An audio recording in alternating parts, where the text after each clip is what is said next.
Okay.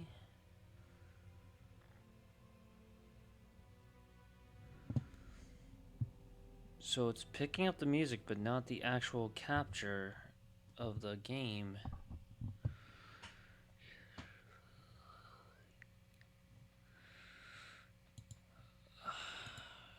Damn it.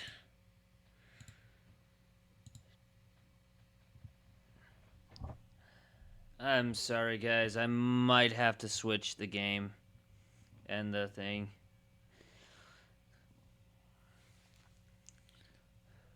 I was originally going to be doing Sherlock Holmes versus Jack the Ripper, which is essentially a fictional depiction of the Jack the Ripper murders.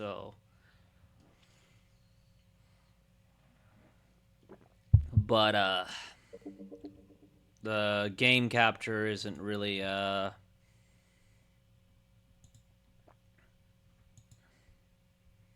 actually helping at the moment.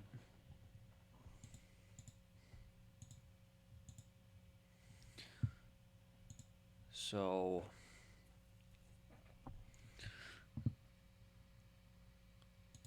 I'm gonna keep trying, but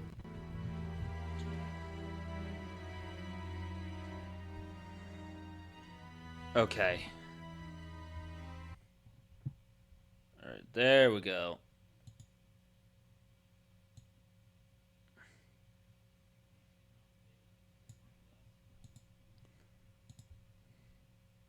All right, there we go.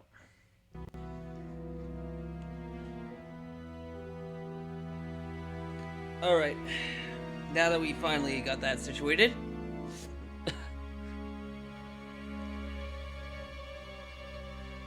Hello, everyone, and welcome back to another stream, and we are actually for real playing a murder mystery that I have actually become far too familiar with, mainly because I like mysteries. I like criminal cases. And I also like Sherlock Holmes.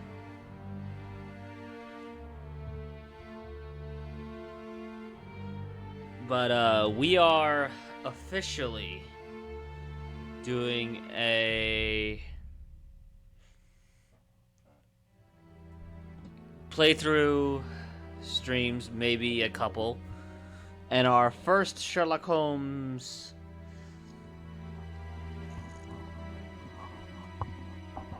basically our first playthrough is essentially going to be about the solving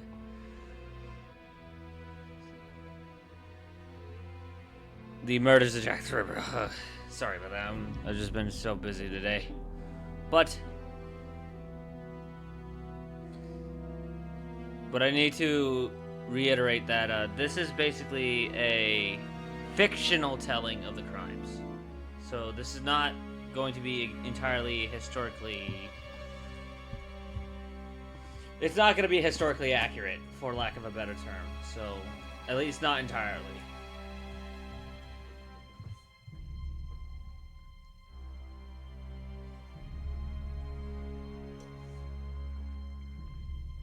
Like, for example, historically, Jack was never caught. So...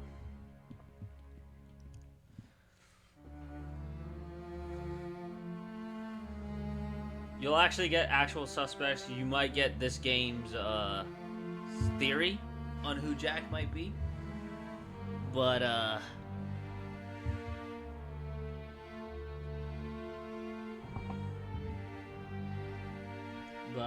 we're not going to be outright figuring out Jack's actual crimes.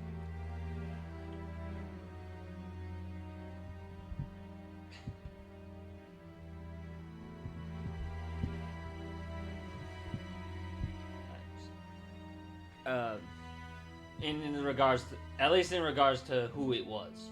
in actuality.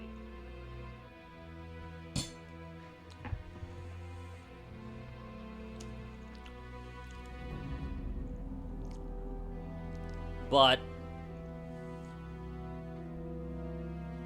we are going to start over. I have played this game multiple times before, so keep that in mind.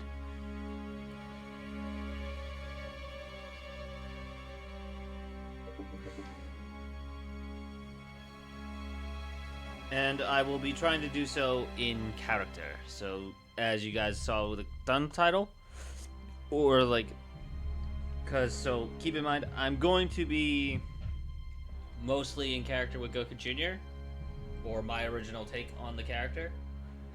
So, he's going to be investigating it like a fictional version of Jack's crimes.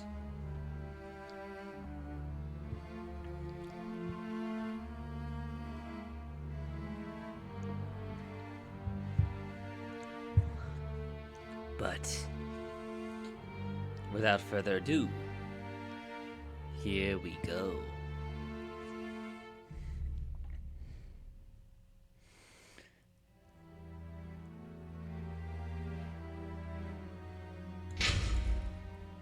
Yes.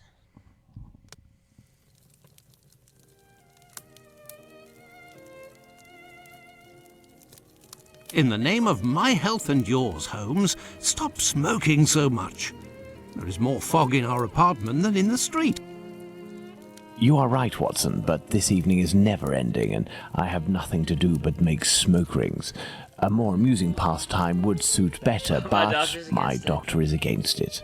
Perhaps a little tune on the violin. My heart is not in it tonight, Watson. Have you noticed how this cigarette burns?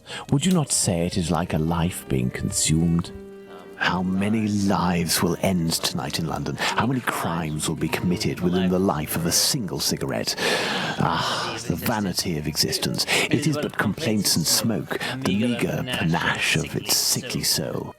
The tobacco is giving you very somber thoughts. I am certain that this inactivity will not last. Let's retire. You'll be in better humor tomorrow. Reason. Ah, shit. Damn it. Damn it. Alright, I'm gonna have to start over. Because, I gotta lower the volume a bit in the game. Yeah, give me 1 second. I will admit, mistakes were made.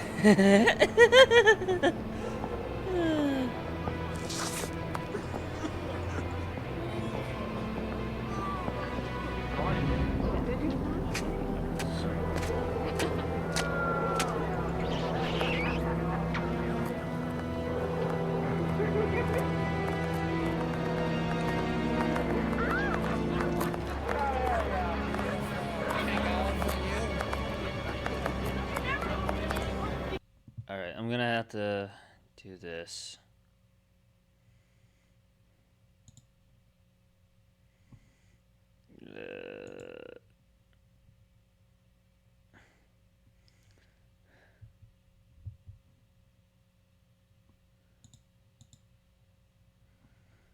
You give me 1 second.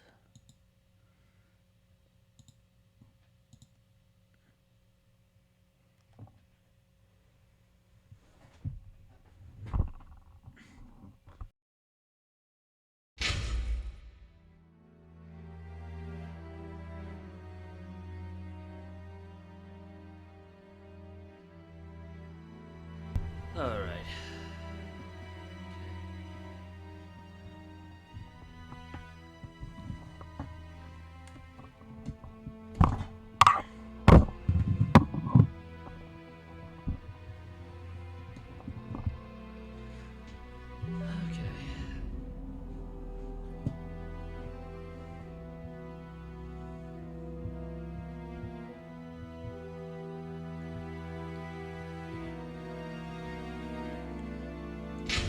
Gotta...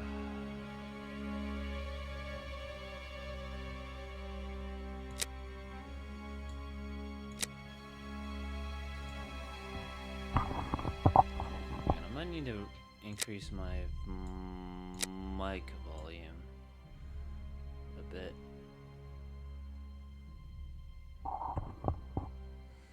a bit. Give me 1 second.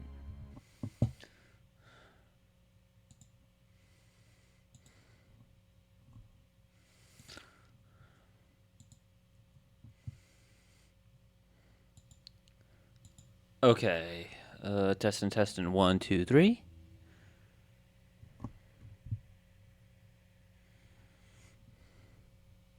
Alrighty. I think that should be good enough.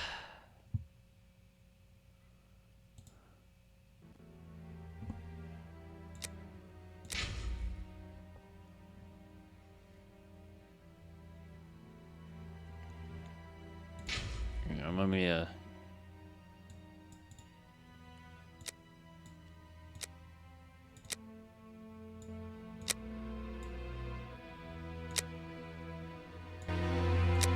okay.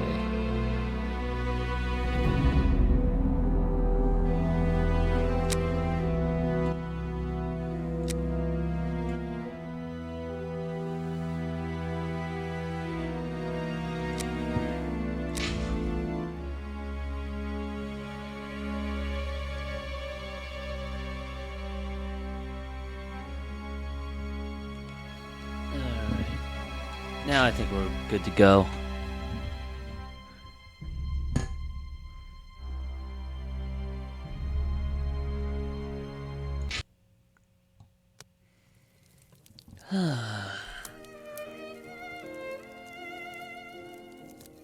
In the name of my health and yours, Holmes, stop smoking so I much. should figure out who There's more would be fog in our Watson apartment than in the street. Written forms. You are right, Watson, but this evening is never ending, and I have nothing to do but make smoke rings. A more amusing pastime would suit better, but my doctor is against it. Perhaps a little tune on the violin. My heart is not in it tonight, Watson. Have you noticed how this cigarette burns? Would you not say it is like a life being consumed? How many lives will end tonight in London? How many crimes will be committed within the life of a single cigarette? Ah, the vanity of existence. It is boredom but is killing complaints and Sherlock smoke, again. the meagre panache of its sickly soul. The tobacco is giving you very somber thoughts. I am certain that this inactivity will not last. Let's retire. You'll be in better humor tomorrow. Reason speaks. Let's to bed. Alrighty.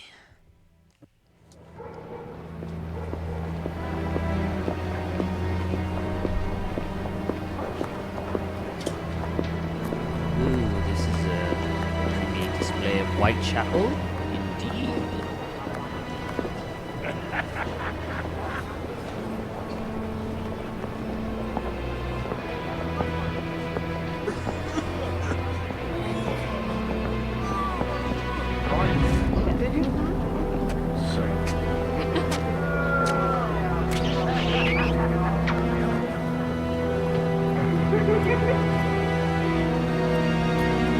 Just gotta admire quite a bit of Whitechapel for sure.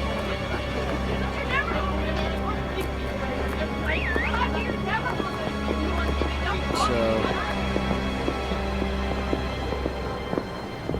definitely a lot going on.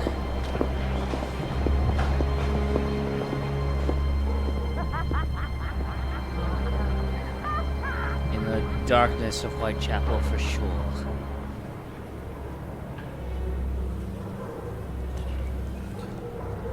Come this way, my lovely. We'll have a right good time. Oh boy. Wait, let me help you. She's really getting the client excited. Oh, it's my hair that pleases you.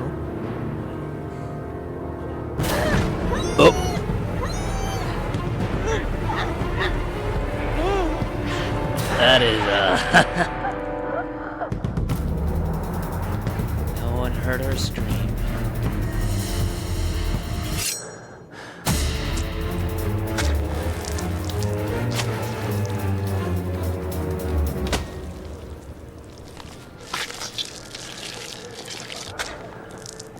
Yes. They don't actually show in a the actual mutilation.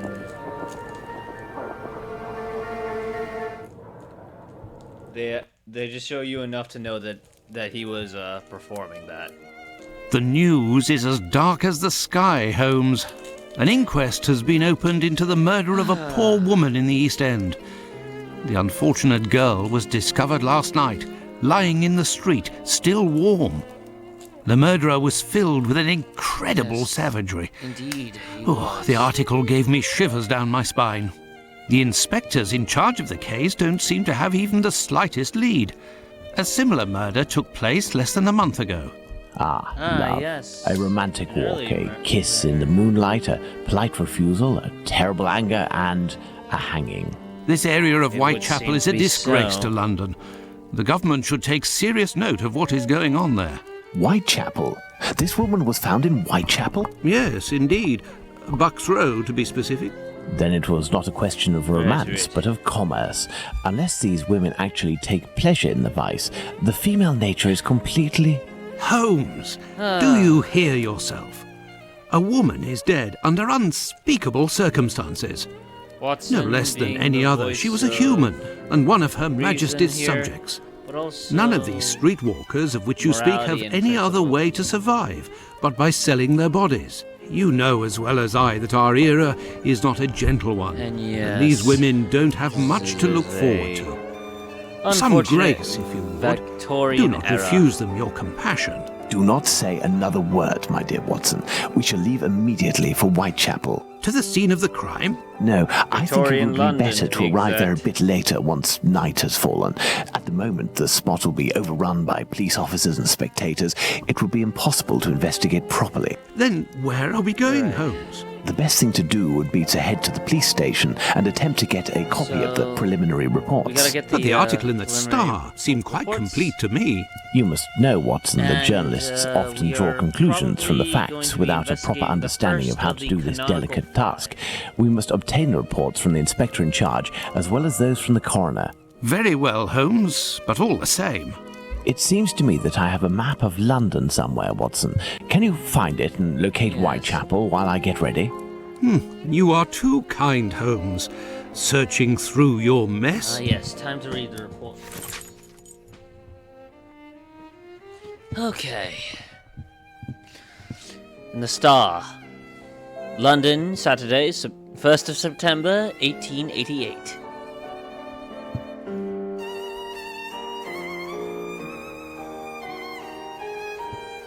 Special edition, The Whitechapel Horror. The third crime of a man who must be a maniac.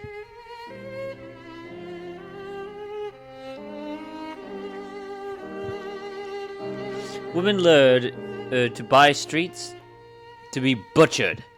The latest victim identified.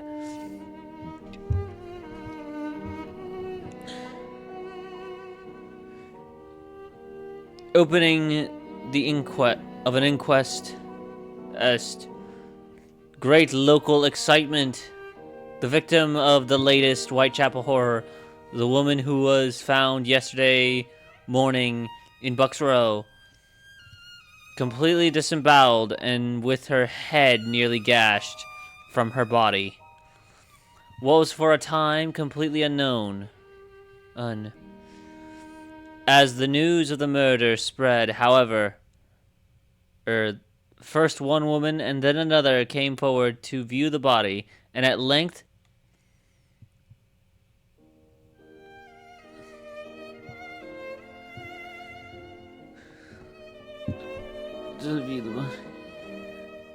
it was found that a woman answering the description of the murdered woman had lodged in a common lodging house, 18 Thrall Street,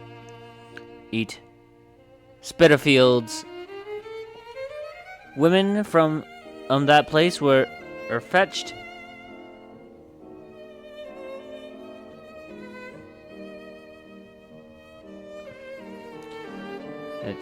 And they identified the deceased as Polly,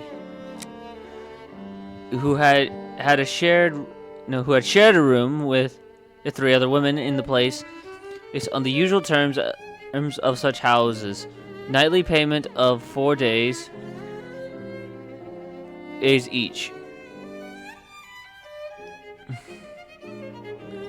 Or £4 each.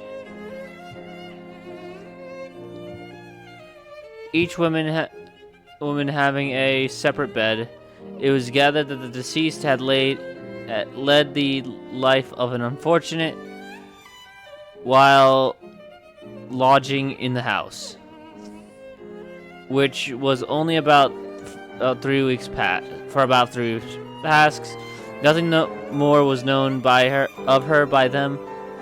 But when she presented herself for her lodging on Thursday night, she was turned away by the deputy because she did not have the money.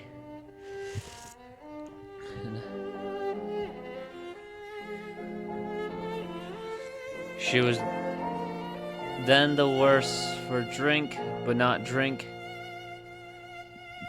and turned away laughing, saying, "I'll soon get my DOS money.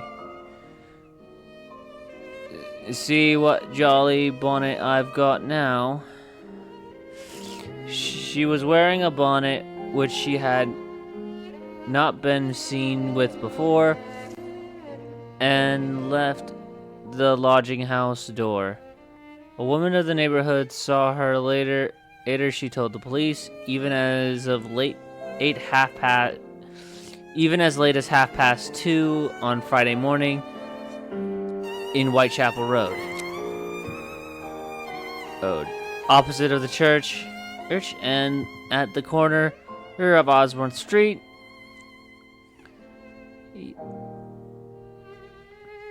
And at 3:45, she was found within 500 yards of the spot, murdered. Okay, the people of the lodging house knew her as Polly, but at about 7:30 last evening, a woman named Mary Ann Monk, at present an inmate of Lambeth Workhouse, was taken to the mortuary and identified the body as that of Mary Ann Nichols, also called Polly Nichols. She knew her, she said, as they were inmates of the Lambeth Workhouse together in April and May last, the deceased having passed there from another workhouse. On 12th of May, according to Monk, Nichols left the workhouse to take a situation as servant at Eagleside, Wandsworth Common. It afterwards became known that Nichols betrayed her trust as domestic servant by stealing £3 from her employer and absconding. From that time, she had been wandering about. Monk met her. She said about 6 weeks ago, when herself out of the workhouse and drank with her. She was sure the deceased was Polly Nichols, and having twice viewed the features as the body lay in a shell, maintained her opinion. There was a terribly significant similarity between the ghastly crime and the two murders of the two mysterious murders of women which had occurred in the same district within the last 3 months. In each case, the victim has been a woman of abandoned character. Each crime had been committed in the dark hours of the morning, and more important still, as pointing to one man, and that man a maniac, being the culprit. Each murder has been accompanied by hideous mutilation. In the second case, that of the woman Martha DeBram, or Martha Turner. It will be remembered that no fewer than 30 stab wounds were inflicted. The scene of this murder was George Yard, a place appropriately known locally as the slaughterhouse. As in both cases, there was in this not the slightest clue to the murderer. No one was known to have any motive for causing the woman's death. She was parted from her husband and had lived with a man named Turner. But the searching coroner's inquiry revealed nothing connecting either with the crime. It was fancied that some of her many wounds had been caused by a bayonet, and she was said to have been seen with a soldier shortly before her death. Some soldiers were paraded at the tower, and one was said to have been identified by a policeman as having been waiting about George Yard just about the time of the murder, but nothing came of it.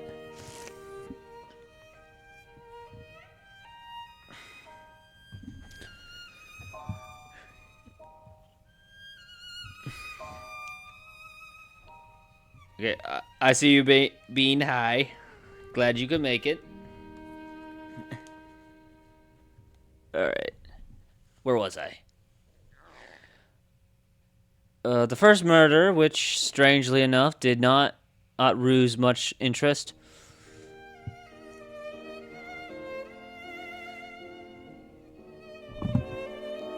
Alright. So the first murder, which, strangely enough, did not ruse much interest, was committed in Osborne Street. The woman in that case was alive when discovered but unconscious, and she died in the hospital without recovering her senses. Consequently, she was unable to whisper a word to put the police on the track of her fiendish assailant, and her murder has remained a mystery. All three crimes have been committed in a very small radius. Each of the ill-lighted thoroughfares to which the women were decoyed to be foully butchered are off turnings from Whitechapel Road, and all are within half a mile.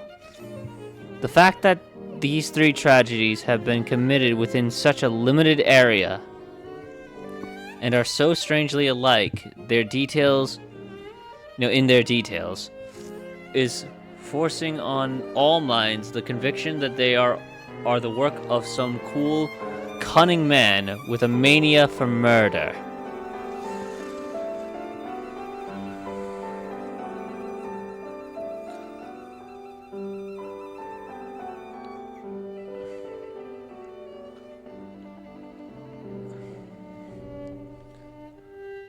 There is no new light thrown on the case this morning. At 9 o'clock, the body of the deceased was removed from the mortuary to an improvised operating room on the premises, and Dr. Ralph Llewellyn,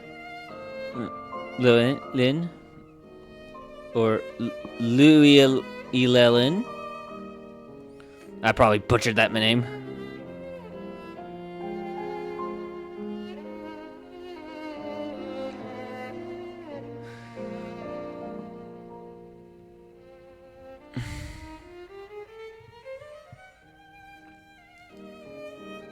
Made a post-mortem examination. The object of the examination was to determine, if possible, the order in which the various cuts were made. It is evident that the cuts in the throat that the head was bent back by the murderer before the knife was used. Whether the other mutilation took place before or after death remains to be settled, as also the position in which the woman lay when the deed was done.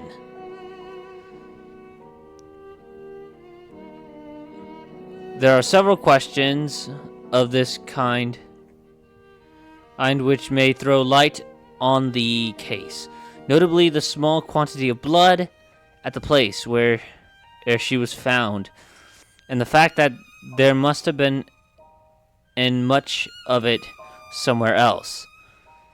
At present, clues to the murder are entirely lacking, and the location of the place where the deed was done was the first point necessary to establish.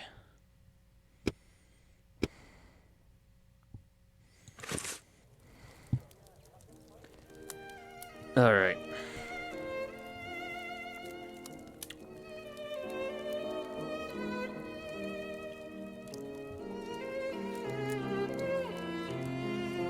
Alrighty.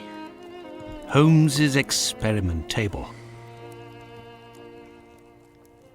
Alright. So Well, well, Holmes has received some French champagne with a card, a gift from a young admirer, signed Raoul d'Andrecy. Who on earth could that be?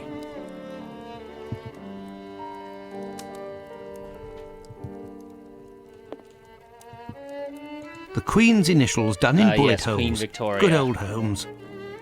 The Adventure of the Dancing Men. I remember it well. Alrighty. Ah, yes, Holmes's the violin. violin. He doesn't Goku's play violin. nearly enough, if you ask me. He doesn't play nearly enough, if you ask me.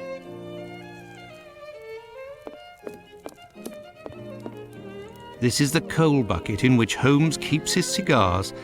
What a funny idea. This is how Holmes stores his post. Thank God. Thank goodness his clients don't see this. Colonel Gordon, during the last adventure of the resident patient. Switzerland, a charming country. Perhaps Holmes and I shall investigate one day. Holmes uses this old yes. Persian slipper to hold his pipe tobacco.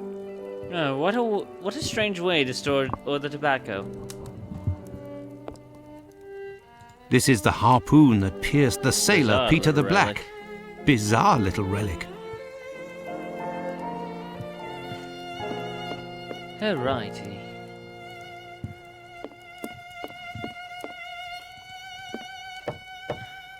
Have you found the map of London, Watson? Come, my friend, it can't be too far. Be sure to locate the police station in Whitechapel we must get to. Understood, Holmes. Oh. Treaty on Cornish, the Celtic dialect of Cornwall. And Oh, here, Holmes, medieval pottery. How can Holmes possibly read such things? Okay, let's see. Wow, there's quite a bit of stuff. Details. I'm assuming that's Watson's wife, or maybe Mrs. Hudson when she was younger or something.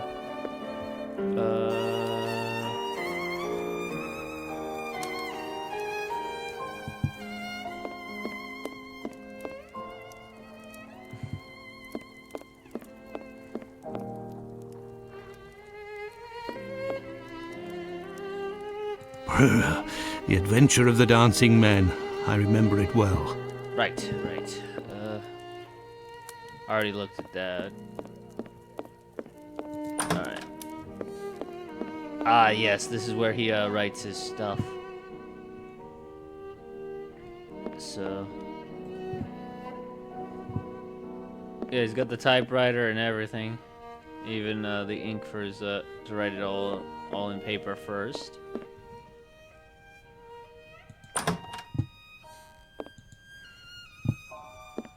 Alright. I think I got everything I need. A map of London, at last. Let's see. The district of Whitechapel. Alrighty. Now to go to Whitechapel.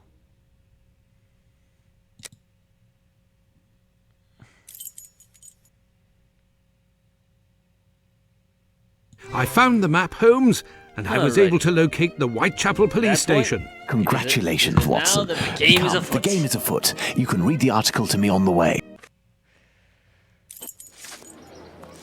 We have arrived, Watson, in Whitechapel.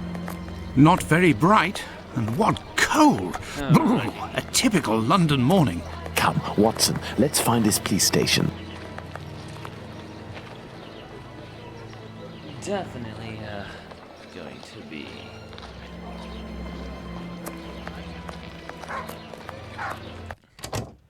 Well, this station isn't very well kept, I say. Yes. It's a local outpost, Watson. The daily tasks that confront these constables are not the easiest, and they are poorly paid. They're poorly paid. They're poorly paid, and they're also not very well treated.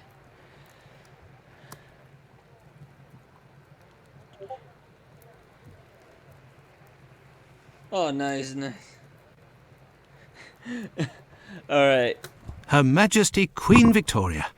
I'm What would she getting ready think of this to- mess? I've officially begun the investigation.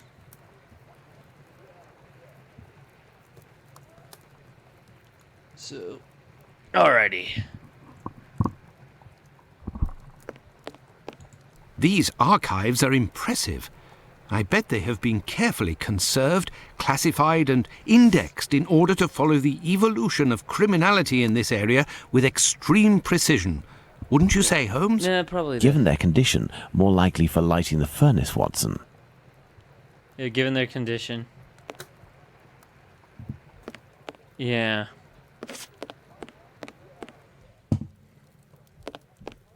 Look, a suspect description. Michael Ostrog, wanted for questioning. Dangerous.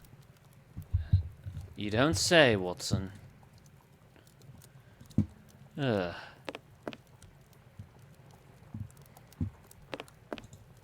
This police station is like a laundry. What a scandal. Watson, we're in Whitechapel. They cannot afford luxuries.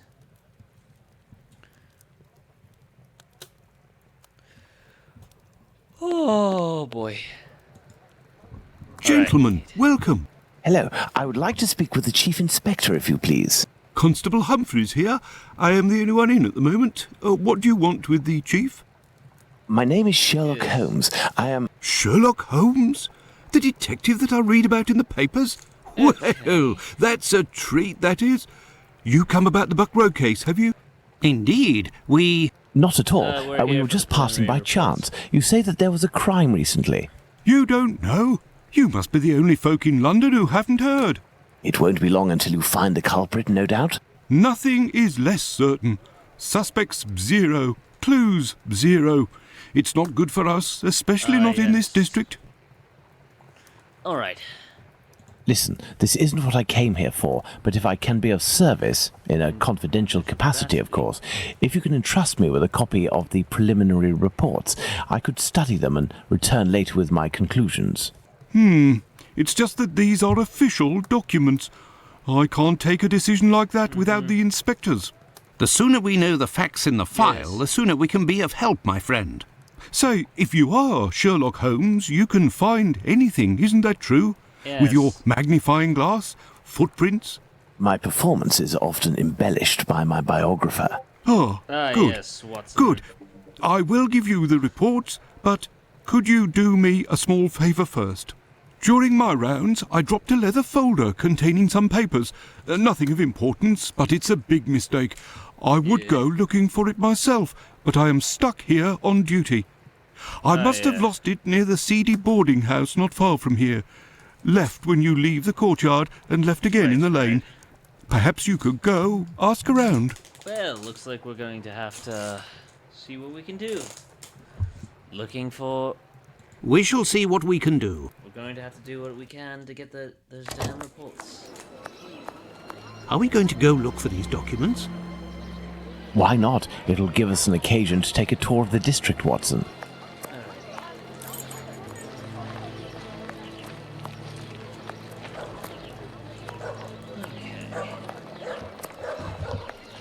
best part of the investigation has begun.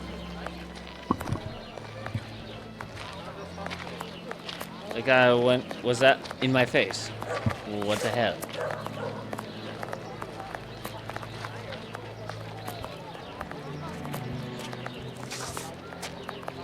Alright. We're just gonna have to look for these documents. Alrighty. Excuse me. Good Yes, day, sir. sir. You wouldn't happen to have seen a leather folder on the ground around here, would you? Good day, gentlemen. Finley, caretaker of this building. Here to serve. And yes, less than an hour ago. But some of the local nice to meet urchins you, picked Finley. it up and God only knows where it might be now. That's unfortunate. This police bag contained documents that the local police will miss. You're inspectors. Not at all. I am Dr. Watson. Okay. And this is Sherlock Holmes, the So we need detective. to Sherlock Holmes, the great get these detective. papers. You must be here about last night's murder. Have you discovered the identity of the poor woman? Indeed, I'd only to read the papers. Mine is dated from this morning, and it does not say who it is. I'm not really engaged in this case, but if I can help the police, I will do so willingly. Oh, to be sure. I've been told that Inspector Aberline is in charge. A very capable man. Ah, yes. What about the leather folder? So, according to you, I have no chance of finding this folder then. Indeed. But I, on the other hand, should be able to find it. Do me a favour in exchange. A vagrant comes almost every night to sleep in one of the nooks not far from my windows. He coughs, howls, sometimes even sings. He's quite hefty and I don't dare approach him. I've lost 3 tenants because of him. If it's you who speaks to the police, they will take this matter more seriously. Tell them about the captain. They'll know who you're talking about. In the meantime, I'll find your police bag.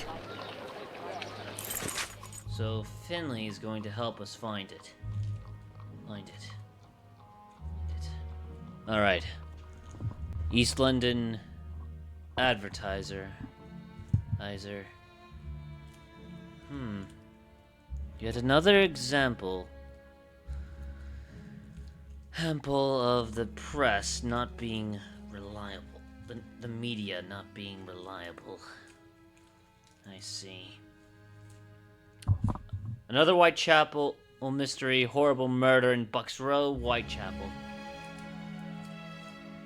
Well, scarcely has the horror and sensation caused by the discovery of the murdered woman in Whitechapel some time ago had time to abate, when another discovery is made which, for brutality exercised on the victim, is even more shocking and will no doubt create as great a sensation in the vicinity of its predecessor.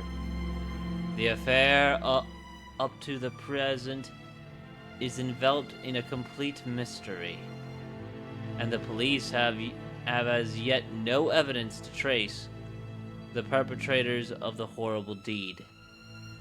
The facts are that Constable Neal was walking down Bucks Row, Thomas Street, Whitechapel, about 3:45 on Friday morning, when he discovered a woman between 35 and 40 years old of age lying at the side of the street, with her throat cut right open from ear to ear. The instrument with which the deed was done traversing the throat from left to right. The wound was about 2 inches wide, and blood was flowing profusely. She was discovered to be lying in a pool of blood. She was immediately conveyed to the Whitechapel mortuary, when it was found that besides the wound in the throat, of the lower part of the abdomen was completely ripped open, with the bowels protruding. The wound extends nearly to her breast and must have been inflicted with a large knife. As the corpse lies in the mortuary, it presents a ghastly sight. The victim seems to be between 35 and 40 years of age and measures 5 feet 2 inches in height. The hands are bruised and the bare evidence of having engaged in a severe struggle.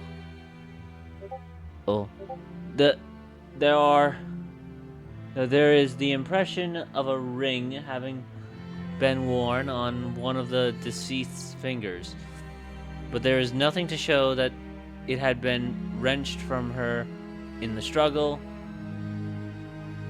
Some of the front teeth have also been knocked out,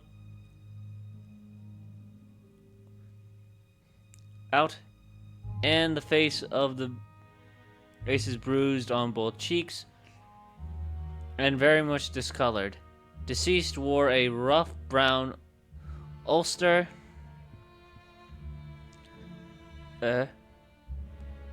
with large buttons in front. Her clothes are torn and cut up in several places, bearing evidence of the ferocity with which the murder was committed. The only way by which the police can prosecute an inquiry at present is by finding someone who can identify the deceased and then, if possible, trace those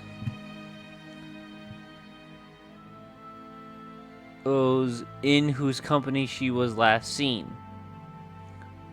In Bucks Row, naturally, the greatest excitement prevails, and several persons in the neighborhood state that an affray occurred shortly after midnight, but no screams were heard,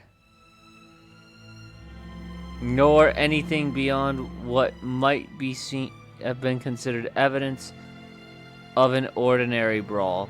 In any case, the police unfortunately will have a great difficulty in bringing to justice the murderer of murderers. Great fire in London warehouses. Let's go to the police station. All right, that was the fire. About the. Hang on. Where was I? Okay. A fire broke out shortly before 9 o'clock on Thursday night, and one of the huge warehouses were closed as usual. Well, at 4 in the afternoon, and there are then a few persons except the night policemen and firemen left on the premises. At about 8:30, a smell of fire was noticed, and shortly afterwards there was an immense burst of flames aimed from the top of one of the vast buildings right in the center of the warehouses. The volume of the fire was terrific, but at 9 o'clock the authorities of the fire brigade had heard nothing of the occurrence. Shortly after the alarms was given at the Whitechapel station, and the officials of the brigade instantly ordered every steamer to proceed to the scene. At the circulation of the news amongst the other stations caused steamers to be sent from every district in London.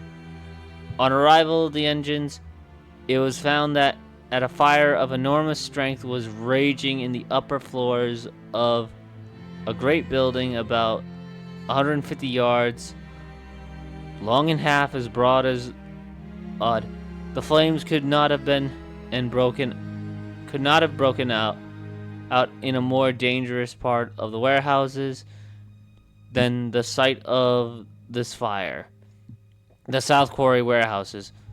They were crammed with colonial produce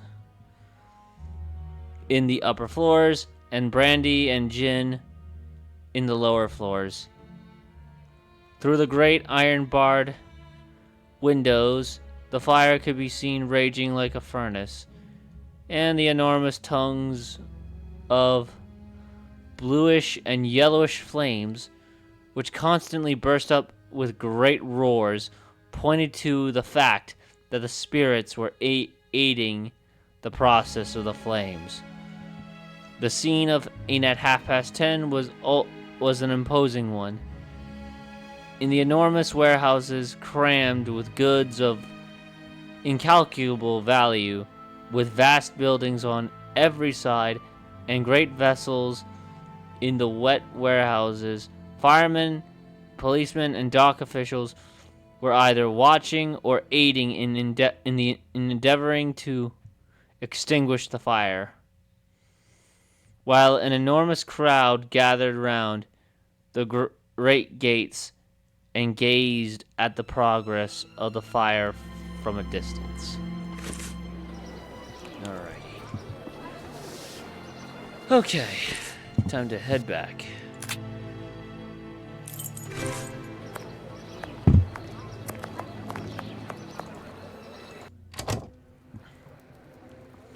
Alrighty. Tell us about the captain. So, gentlemen, have you found my police bag? Alright, no we haven't yet. Not quite yet. Do you know a vagrant who goes by the name of the Captain? Captain? Yes, an old sailor, strong as a Turk and tattooed from head to toe. The drink has turned him into a derelict. He appears to be causing some problems for the caretaker of the building at the end of the street. What do you want us to do?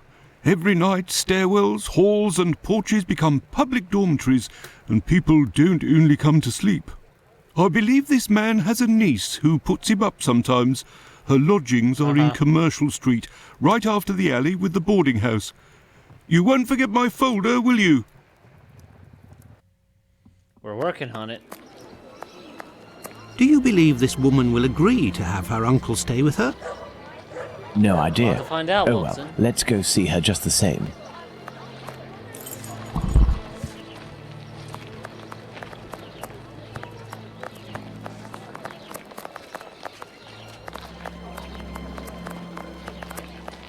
Alrighty. There. This is where the niece of the captain must live. There she is. Good day, miss. Would you happen to be the niece of the man known as the captain? Oh, yes, that would be me. What has he done this time? He isn't... Oh my god, I'm on my way. Alrighty.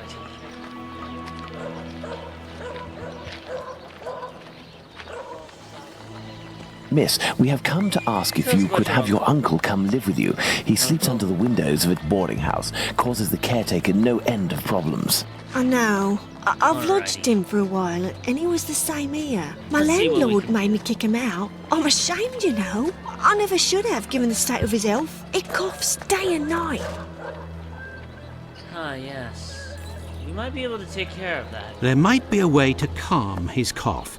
I am a doctor. I could examine him. You went to see a doctor at the clinic, but the medicine costs too much. I can hardly pay my rent. We will see to it. Where might your uncle be found? We'll take I care don't of it. know. He must be in the vicinity, but I don't know exactly where. We'll find him, don't worry. We will find him. Holmes, this is serious. Find an alcoholic in Whitechapel? A needle in a haystack would be easier. Come, dear doctor, let's trust to our lucky star. Moreover, we that'll also be have our long. informers, remember? Are you referring to those brats to whom you are always giving charity? Exactly, my secret police. Some of them must surely roam in this area. It suffices to find them. But we'll be working on it, Watson. And I think... Ah, yes. Look at that. Hello, young man. How are you? I recognize him. It's the lad who sells newspapers, who is always calling outside our windows at Baker Street, early in the morning. Hello, Mr. Holmes. It's a treat to see you again. What can I do? Have you seen the captain? Would you happen to know an old sailor who goes by the name of the captain? A poor man who hits the bottle a bit hard. Of course, Mr. Holmes. He's there at the end of the street. So we have a Round to the bit left of he is. But be careful. scent. He can be a tough customer, that one. Very good, my young man. The doctor will give you a little something. Watson? Huh? I say, Holmes? Is he always such a Don't worry skinflint about with it, you, yeah. Mr. Holmes? Well, thanks to you, Mr. Holmes. Anytime you need me. Oh, come on, Watson. Don't be like that. Alrighty. Just down the street, huh? Batty Street. Alright.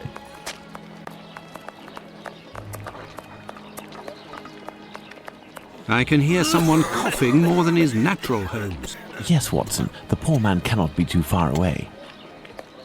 Poor unfortunate soul. If, in order to listen to us, this man imposes as condition that we find his pet cockroach, there will be another murder in Whitechapel today, Watson. Yours. Ah, What's the state of the captain? he is in a critical state, Holmes. He has barely a month left. Is there a way, dear doctor, to ensure that this last month passes in silence? Really, Holmes, sometimes you... Oh, really? I will make note of some medicine to get immediately that will relieve his pain. Very well. I will locate an apothecary or a clinic. Ah, yes. This must be it. This building is a clinic. Alrighty.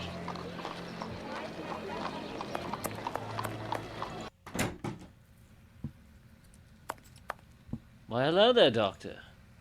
Good day, sir. Dr. Gibbons.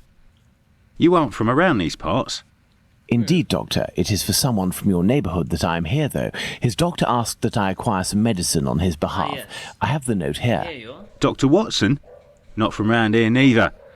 This medication is quite dear. Certain documents are necessary to obtain them for free. I'm afraid I don't have those documents. You'll have to accept my spare change. I don't have it. You'll have to accept my spare change. Will it be enough? Enough to relieve your patient for a month.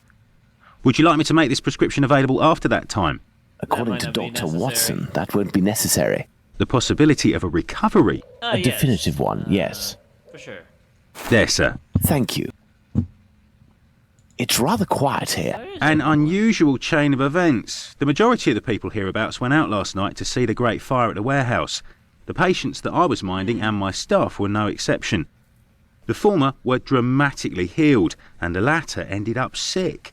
And with the murder last night, most of the people who weren't working wandered over to the scene of the crime.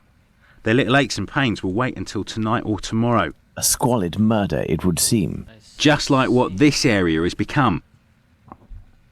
My thanks, doctor. Thank you, Not at Doctor. all. Alrighty. There, Watson. Here you go, Watson. Here is the medication, Watson. Is our man movable? He should be able to stand in a few minutes and will no longer be Figure out who suffering would from be, his go cough for before you, long. Watson. Consider the affair resolved. Accompany him to his niece's while I return to the boarding house, and then join me at the police station. Alright. Let's return to the boarding house. Well, I can get back to the boarding house. And hopefully I'll have some good news. Hello, Finley. I have good news for you, Mr. Finley. We have sent the captain to stay with a relative, and he shouldn't bother you for a while. I also have some good news. I have your police bag. Thank you. I bid you good day. Oh, it was nothing. Tell me, one of my wife's friends lost... Another day, Finley. Another day. Let's go to the police station. Alrighty.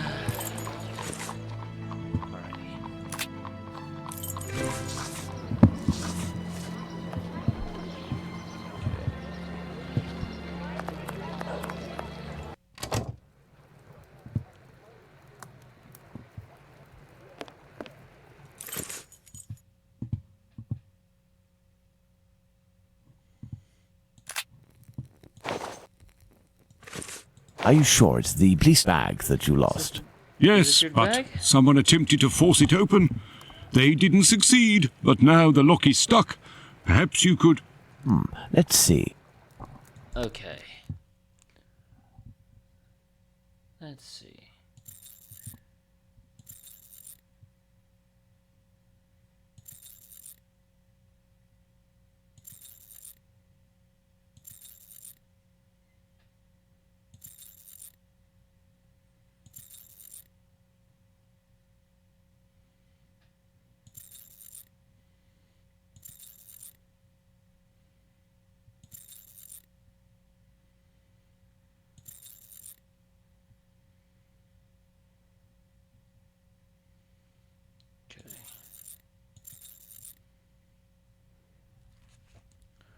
So I might need to do this.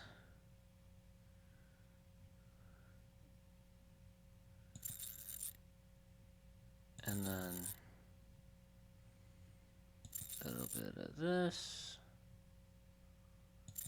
And then I know what I have to do. So I always have to do it differently though. So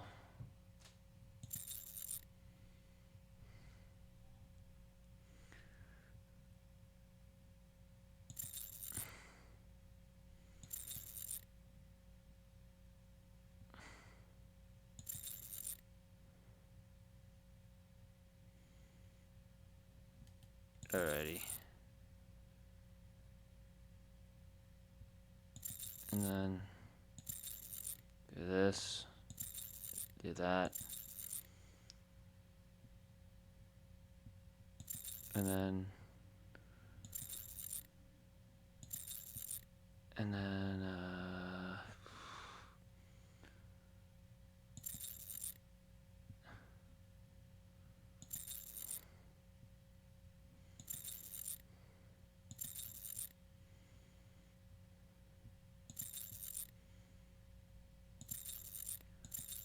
there we go. All done. Alright. A big thank you, Mr. Holmes. Think nothing of it, my friend. So the reports. Why don't you wait till the inspectors get back? You would certainly learn more. Not a good idea. If I wanted to meet the inspectors, I would have done so. So, give me the preliminary reports, and above all, do not mention my visit to anyone. Is that clear? Sure, if that's what you want. Here are the reports. Thank you. Ah, yes. Death of Polly Nichols. 31st of August, 1888. Autopsy report by Dr. Henry Llewellyn, surgeon. Her throat had been cut from left to right, 2 distinct cuts being on the left side. The windpipe, gullet, and spinal cord being cut through. A bruise apparently of a thumb being rest on the right lower jaw.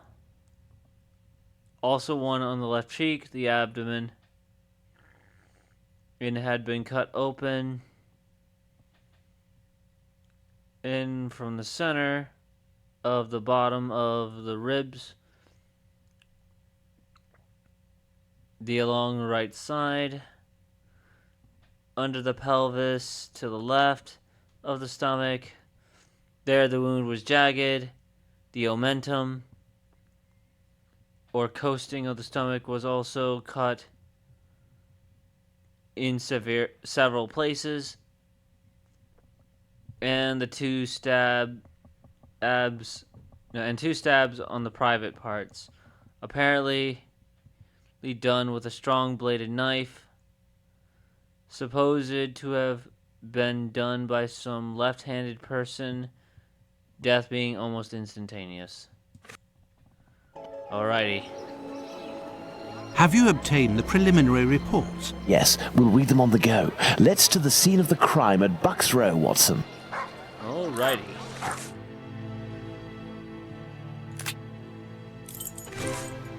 Okay. Are we ready, Watson? Let us make haste.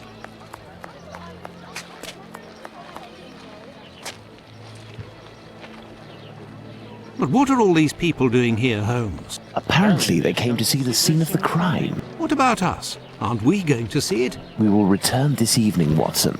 The circumstances shall be ideal for carrying out our little experiments. Well, Watson, we are at the scene of the Polly Nichols murder. Imagine the victim lying at the spot where she was found and try to discern all of the clues we can.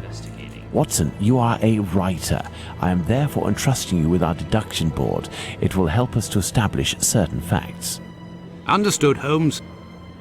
Alrighty. There is only one streetlight lit on this street, Watson, and this spot is particularly poorly One lit. street light, and it's poorly lit.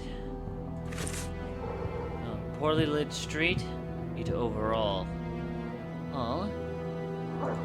This spot Please is see here, deserted, Watson. Holmes. The prostitutes only come here to exercise. An excellent observation, Watson. Now, let us see what else we can do. Alrighty. No marks on the ground. No The marks. ground is muddy. Muddy ground. Looks quite interesting. No signs of blood. No blood. There's no signs of blood on the wall. There is a black bonnet near the left hand. Yes, the bonnet. The body was lying on its back, legs straight and slightly apart. The skirt had been lifted up to the middle of the body. The left hand was touching the barn door. The body was still warm. Let's reread the preliminary report for the details on the wounds inflicted upon this poor woman. Yes. That is an interesting thing. Alright. Let us see. Let's look at this poor woman more closely. A small pool of blood, 6 inches in diameter. Yes. There is a bruise at the level of the right maxilla. There is a bruise on the left cheek. So the two bruises. Bruises there. The throat was slit from left to right. There are 2 incisions. And two incisions. The tongue is swollen. Well, Watson, we have found all of the possible clues, I think. We will now attempt to recreate the scene of the murder. Come closer, Watson. I have to make you up. Scene to try to get a better idea. You are joking, Holmes? Just hold still, Watson. I feel ridiculous, Holmes. No, don't worry. Now, Watson, come and stand here in front of me. You shall play the role of the poor woman and I shall play that of the murderer. Let's try to reconstruct the facts to ensure the final result corresponds indisputably to the way that Polly Nichols was killed. Alrighty. Let us begin. Yes, it's quite possible the events occurred like this. Yes. This seems to be the most logical of the information that we do have. Alrighty.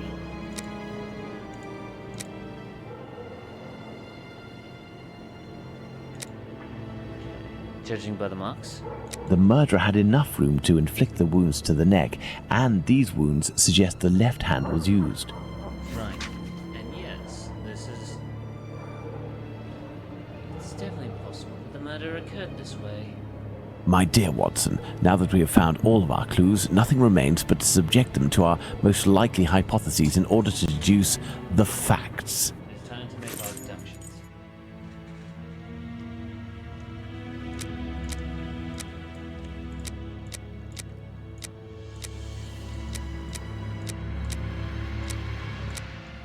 Alright.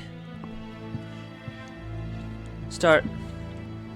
The black bonnet near the left. Judging by the black bonnet near the left hand, the poorly lit street, eat where the prostitutes only go down to exercise.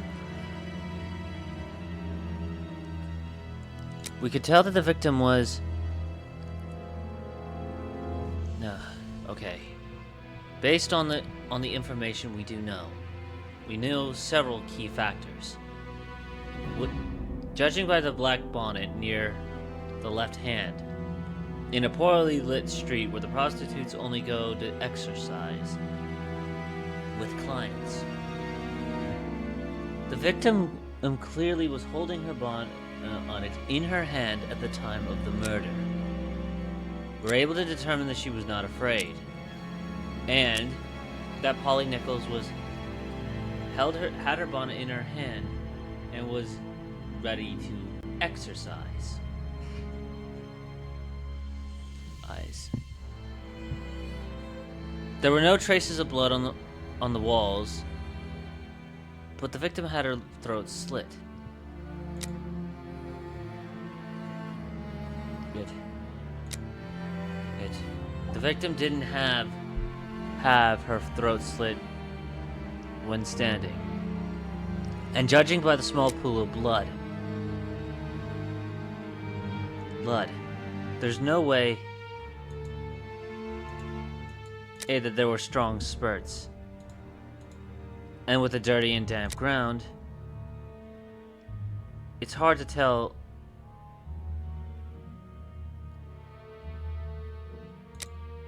when we were able to tell that he could not have had relations on the ground. When Polly Nichols had to have been dead, because of this,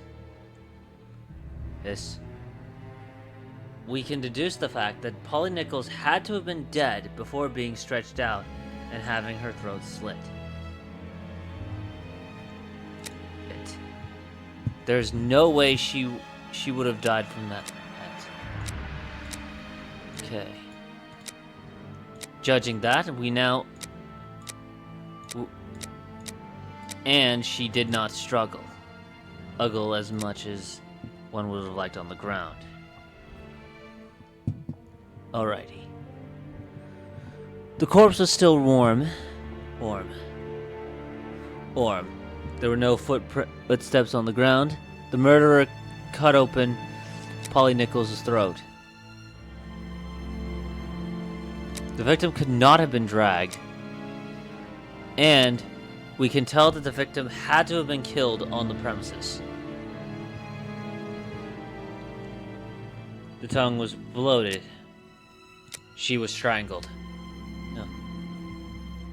If she was dead before having her throat slit and before she was mutilated, she had to have been strangled. Angled, judging by the bloated tongue. The throat was slit from left to right. The murderer must have been sitting on the victim, knife in the left hand or right, either one. We believe that it was likely the left hand, and at the time. The victim has a bruise on the right jawbone. The bruise had to have been aided by hand pressure with the fingers, judging by the bruises themselves. The murderer was standing in front of the victim to strangle her.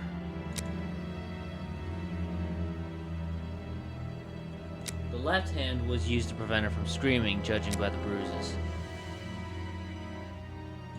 So he must have strangled her with his right hand. So he is either left-handed or right-handed. Potentially ambidextrous. And given the necessary strength, he must be a strong The victim man. was most probably dead before being laid down. Once the heart stopped, gravity drained the body slowly, not in a heavy spurt that would have stained half the street. Thank you, Holmes. I understand why you told me not to change clothes. Do you realize that our behavior didn't alarm anyone? The victim's ordeal was even more discreet. By acting in silence, we have confirmed something. The crime definitely took place here. Yes, indeed. The victim and her murderer were able to come here without making any noise, and afterwards the murder took place without the slightest cry being uttered. Come, Watson, let's go home. We have spent far too long in this sinister alley. Ah, yes. And so, my dear Watson, the day and night which we passed in Whitechapel were enlightening, weren't they? An adventure that I most certainly will never relate. To be in the skin of that poor woman. I prefer not to speak of it further. We will be... But have we really learned anything about the murderer? Obviously a man, given the necessary strength. We have little to go on, at least no more than the police. But in my opinion, Inspector Aberline has a trick or two up his sleeve. No, I want to talk about the facts and what we can draw from them. We know where the crime was committed and under what conditions. I would like to ask you about the possible motives for the crime. According to you, Watson, what could have pushed the murderer to act in such a way?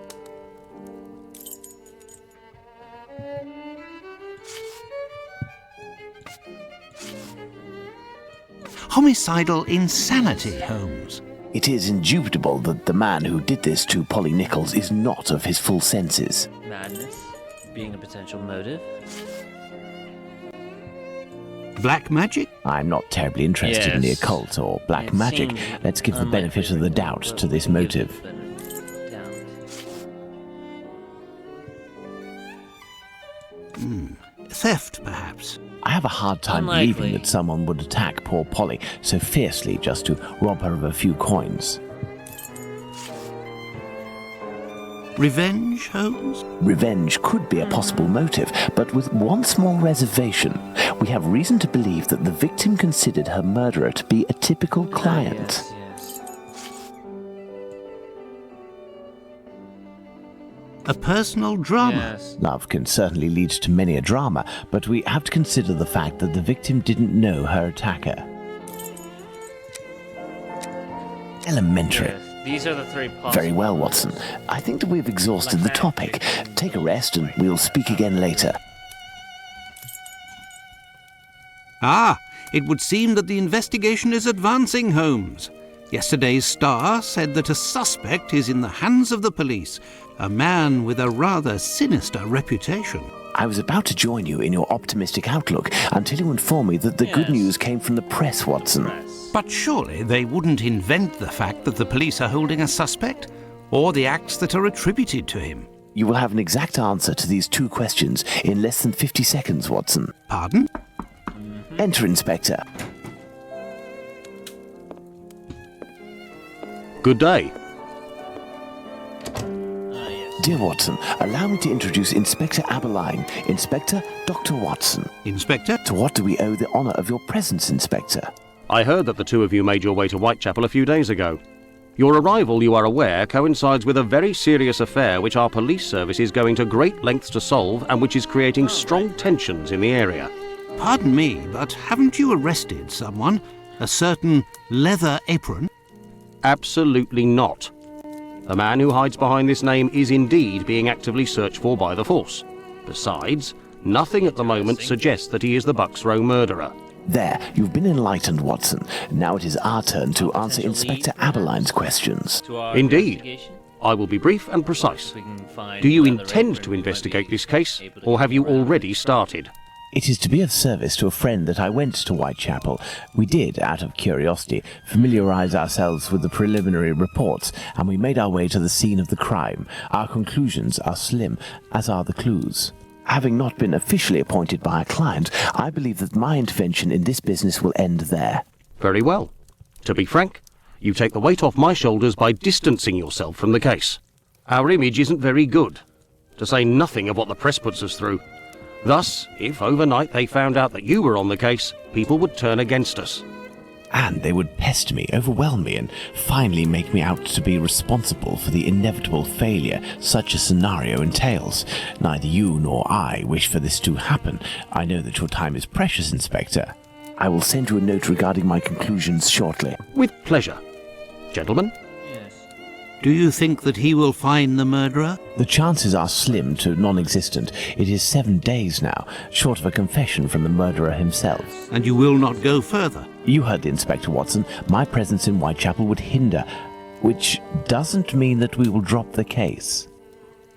How is that? The Inspector spoke of me, but not of us. It is you, Watson, who will lead the investigation tonight. It is you who will bring to the police station the little note that I will write regarding our conclusions. Despite the late hour, there is nothing to stop you from making inquiries about this famous Leather Apron while you are there. Leather Apron could be a lead. Alright. I'm going to be right back, and then we are going to continue the investigation when I get back.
And I have returned. Let us see.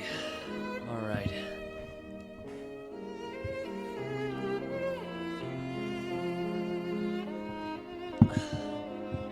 Alright. The Star, London, Thursday. 6th of September, 1888.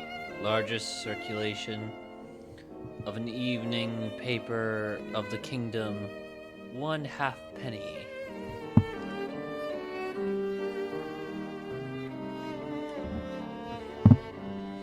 Leather Apron. More about his career, his latest movements in the borough.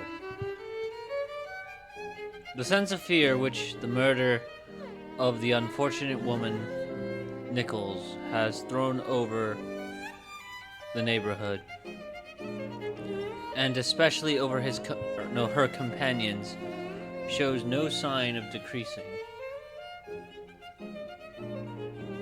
A number of street wanderers are in nightly terror of Leather Apron. One of our reporters visited one of the single woman's lodging houses last night. It is in Thrall Street, one of the darkest and most terrible looking spots of Whitechapel. The house keeps open till 1 o'clock in the morning and reopens again at 5.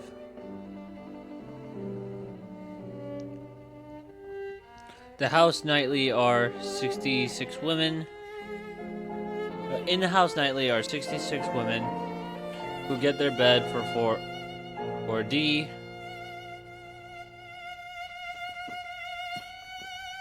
The perpetrator of the place, who is also owner of several other houses of a similar character in the neighborhood, told some gruesome stories of the man who was now come to be regarded as the terror of East End.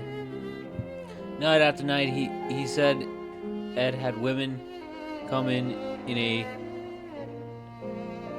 fainting condition after being knocked about by Leather Apron. He himself would never ever be out in the neighborhood after 12 o'clock at night except with a loaded revolver. The terror, he said, would go to a public house or coffee room and peep in through the window to see if a particular woman was there. He would then vanish, lying in wait for his victim at some convenient corner, hidden from view of everybody. The police are making efforts to arrest him, but he constantly changes his quarters. Some of the unfortunate women state that he is now in one of the low slums of the borough. One of them said she saw him crossing the London Bridge as stealthily as usual, with head bent and his skimpy clothes turned up around his ears, and looking as if he were in a desperate hurry. The hunt for Leather Apron began in earnest last evening. Constables 43 and 173 J Division, into whose hands Leather Apron fell on Sunday afternoon, were detailed to accompany detective and Wright of the J Division in a search through all the quarters where the crazy Jew who was likely to be. Ah yes, the persecution. They began at 10:30 in Church Street in Shoreditch. Rumor having located the suspected man there, they went through the lodging houses, into pubs, down side streets, through their bullseyes into every shadow and searched the quarter thoroughly, but without result. The hunt continued later down in the Brick Lane neighborhood, Foreign Lane being Leather Apron's preferred lodging place lately. He was not found here, however, and the search, which then took the direction of the London hospital, resulted in shit. Okay. All right.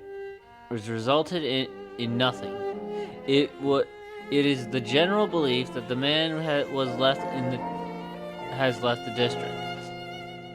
The clue furnished by the woman who denounced the man on Sunday was a very unfortunate one. Her offer to prove by two women that Leather Apron was seen walking with the murdered woman in Bucks Row at 2 o'clock last Friday morning is the most direct bit of evidence that yet has appeared. His conduct on Sunday was as usual. He never answers a question when it is put to him, and only speaks under strong compulsion. Mike, the grocer in George's yard, dwelt a long time last evening in this particularity or peculiarity.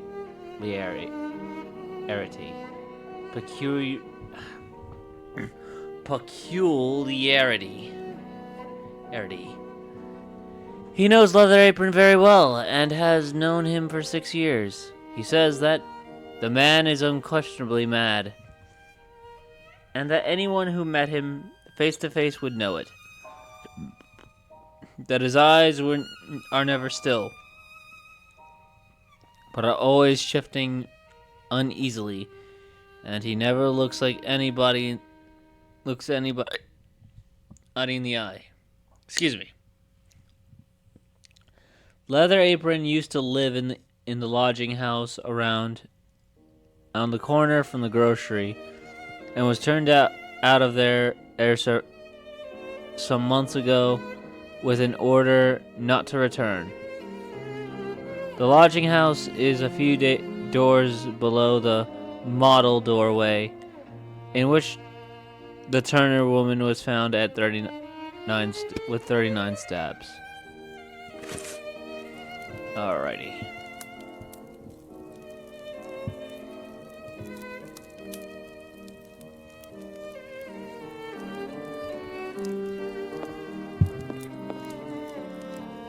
There is nothing more to do here. Right.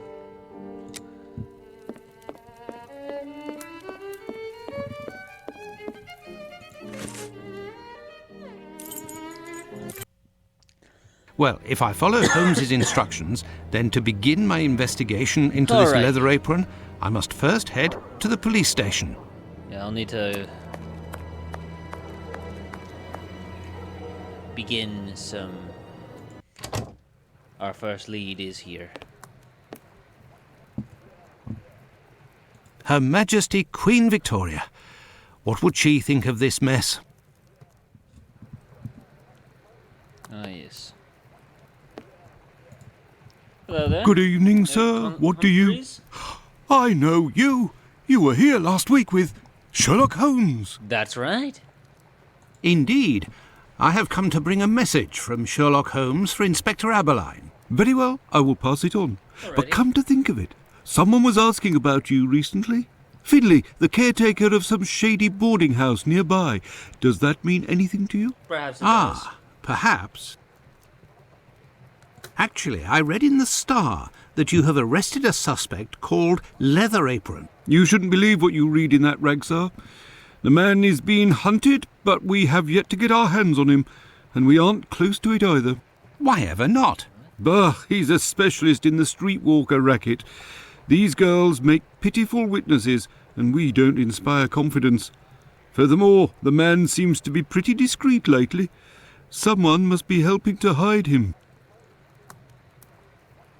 How to get on his trail, then? One of these girls would have to confide in us and give a valid description of the man.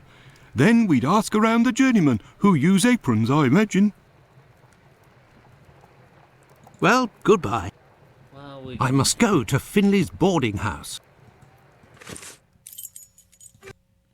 I must go to Finley's boarding house. Finley, huh? Good evening, Finley. Oh, good evening, sir.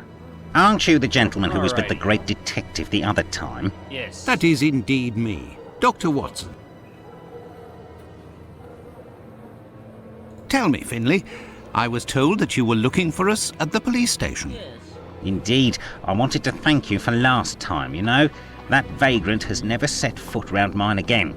I even found a tenant, one who pays his rent, I mean. You don't sound too happy about You that. don't seem very happy, but you were lucky to have found a good tenant so quickly.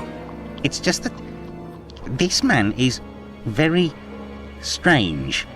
He paid several days in advance and I gave him a key to the place. Since then, he goes out every night and returns at ungodly hours. I'm sure he goes to visit the ladies, but still, every night.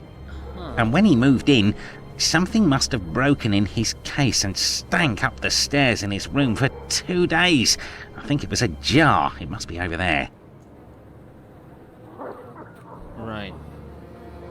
Tell me, have you heard talk of Leather Apron?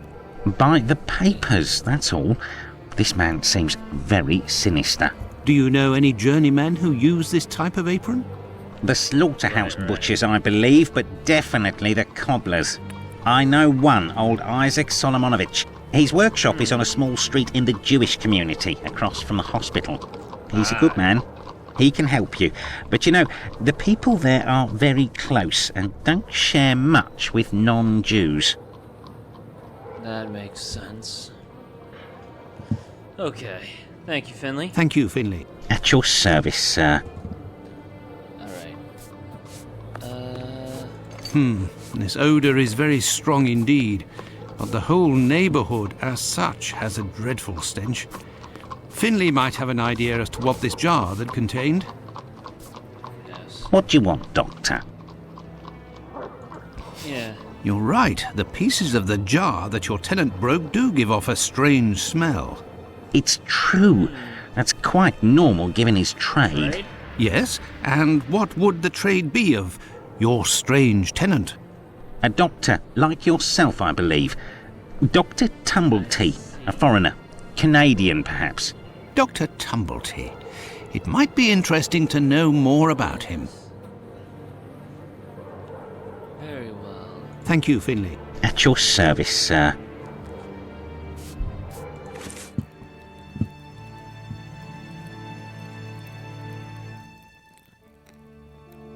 Maybe.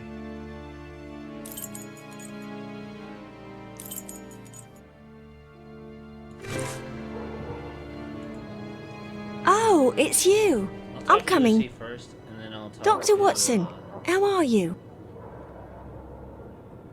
Well, and yourself? How's your uncle? And how's your uncle? Well, he sleeps a lot, but he doesn't seem to be suffering. Your medicine has worked wonders. Thank you again. It was the least I could do. Alright.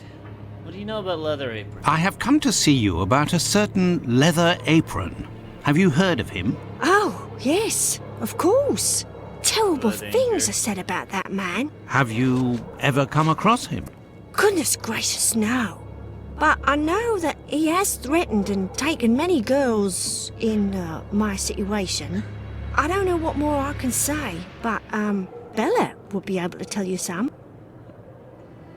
Bella? Who is she? Who is Bella? Bella Pullman. She's the landlady of the place where I could take you there if you like. Please do. Thank you. It's me. It's Lucy. This gentleman would like to speak to Bella. It's the doctor who helped me. I must leave to return to my uncle. Thanks again. Alright. Let's head back to the police station first. Ask about Tumblety.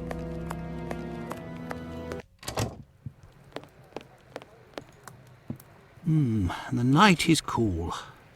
What a horrible summer we have had. Yeah. Does the name Tumblety mean anything to you? Not at all. But if you like, I can make inquiries. Fine, why not? One never knows. Thank you. Well, goodbye. Alright.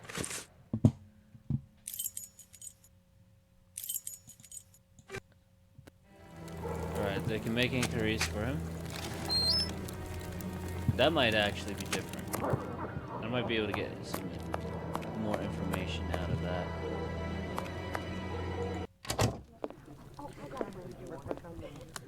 Okay. Can I get a refill, please? If you'd be patient, Madam Bella will arrive in a moment. Good evening. I am Dr. Watson. It is young Lucy who told me to come see you.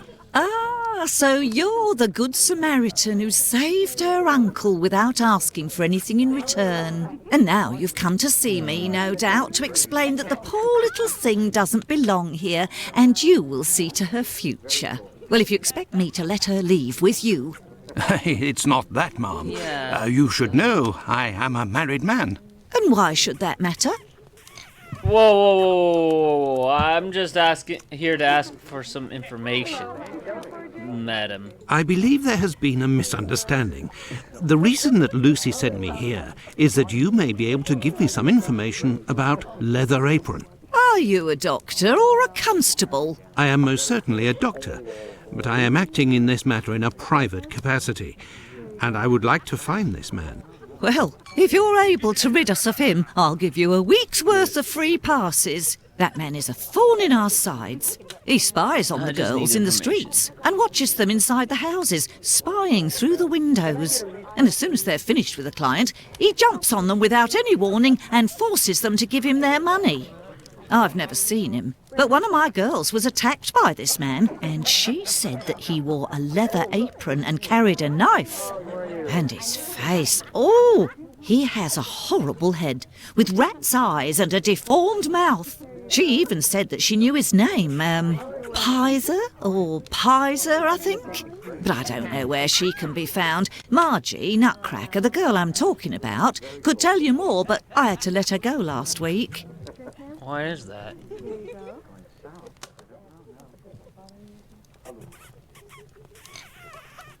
Why did you let Margie go?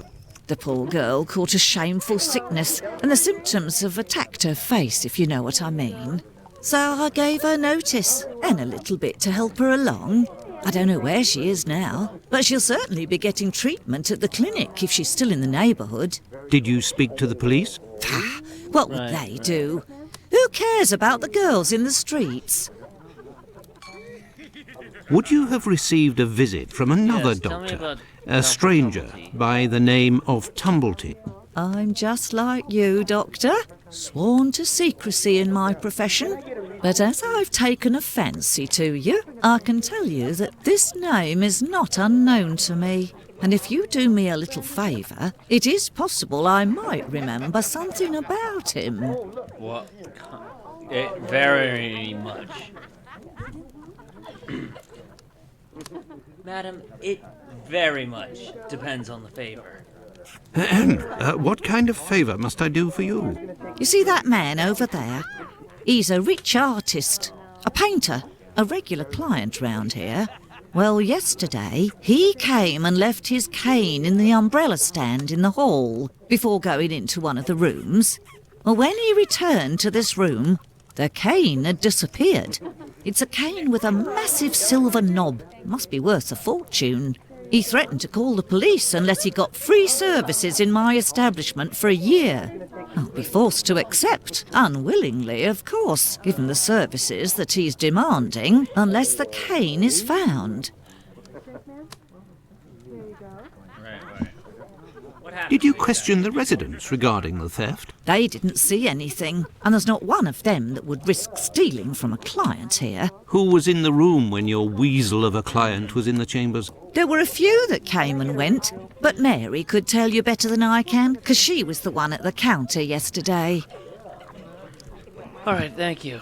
Thank you, ma'am. No problem, my angel. All right. What Margie? happened to this rug? Oh, it's when we got a coal yesterday. I asked the young man to fill the pail. He came back to put it down, but his feet were covered in soot and he made a black print. Madam Bella said it was my fault and I got a shilling's penalty. I also have to clean the print and it's no picnic. Nice. He has immense feet, that boy. I see. I heard that there was a theft yesterday. What about the Did you theft? see anything? No, and I was here the whole time. Who delivers the coal? It's never the same person. I'd never seen that lad before. Really? I heard that there was a theft. No. Do you always keep an eye on the coat stand? Oh, yes. Well, when the coal delivery came, a client came out of the chambers and stopped me from seeing the boy who brought the bucket of coal. You don't think he would have taken advantage? It is possible. Thank you. Until next time, miss. With pleasure, sir. Alrighty. Can I get a refill, please? Good evening, sir. Good evening, my dear man.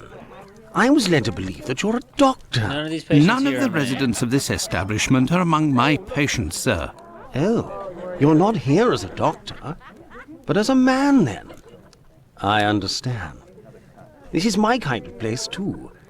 It's in these houses in Whitechapel that you find the girls that are the most natural and definitely the most docile. Your way of speaking about these women is not that of a gentleman, sir. Alright. That aside. I heard that you were the victim of a robbery here. Oh, I'm not complaining. Fine. The loss of that walking stick will certainly bring me a very pleasant compensation. What does your cane look like? The stick is ebony, about 35 inches long. The round knob is made from chiseled silver with a ring around the middle of the same workmanship, I see. just like the tip for that matter. If you find it, don't tell a soul. Keep it for yourself, got it? Oh, you really want that cane to not be found, don't you? Well, goodbye, sir. Goodbye, or until next time. And good evening. Can I get a refill? I see. These paintings are suggestive, at the very least. Best not to stray off in that direction. Yep. Alrighty.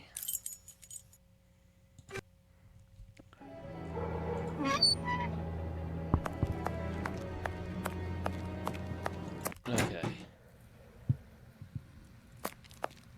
A large, black footprint. Interesting. Hello, Dr. Gibbons. Good evening, Doctor. My name is Dr. Watson. Pleased to meet you. Good evening. I am Dr. Gibbons. Likewise. Pardon me, Doctor, but who made the large black footprints there near the beds? The brother of one of my patients. The poor thing had a leg amputated after colliding with a carriage. We arranged to find her a prosthesis. Prostheses are very expensive. How did this man pay? He told me that one of his uncles gave him a walking stick with a chiselled silver knob.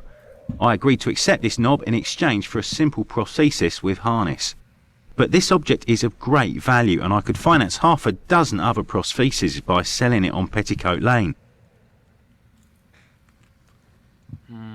Doctor, I have reason to believe that the silver knob that you possess is from a cane that was stolen by the man who brought it to you, and I believe I know to whom it belongs.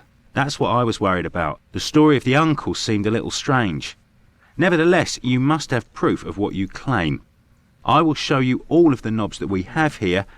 If you find the knob that the young man gave me, I will believe you.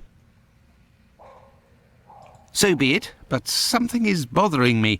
I will need a complete cane, not just a knob. Don't worry, dear chap, build one. I can loan you some tools. Make use of the odds and ends in my cupboard. It'll help get rid of it. Well, I shall try. Alright. I will have to remember the description that Sickert gave. Okay.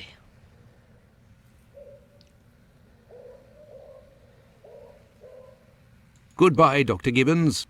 Until we meet again, my dear colleague. Alright, I'm gonna deal with all the Kane stuff that I can deal with first right now.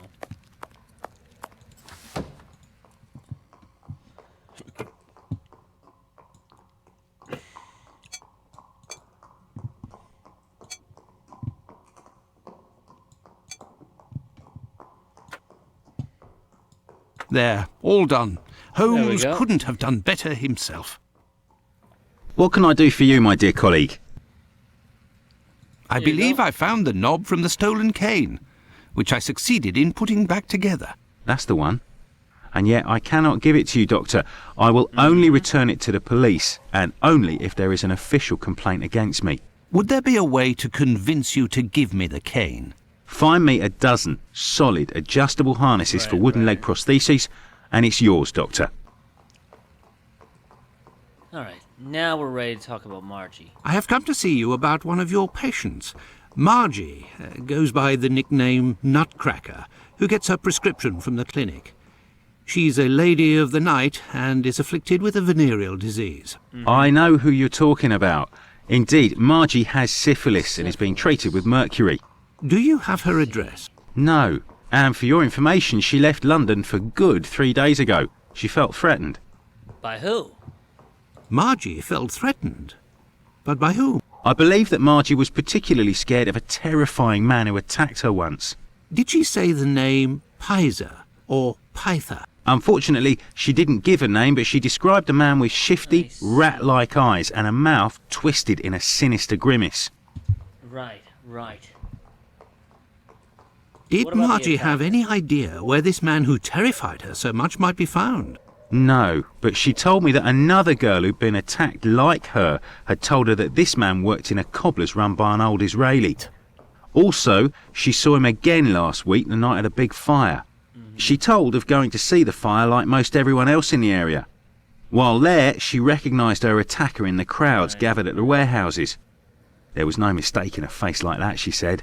She kept an eye on the man the whole time the firemen were working in order to avoid him. Alright. Goodbye, Thank you, Dr. Doctor. Gibbons. Until we meet again, my dear colleague. Okay. This interview with the doctor revealed an important fact. Leather Apron could not be the Bucks Row murderer. According to Margie, Right. the villain passed most of the night of the crime at the fire. He could not have been at the scene of the murder at the moment it was committed. He is nonetheless a dangerous character. Yes. We have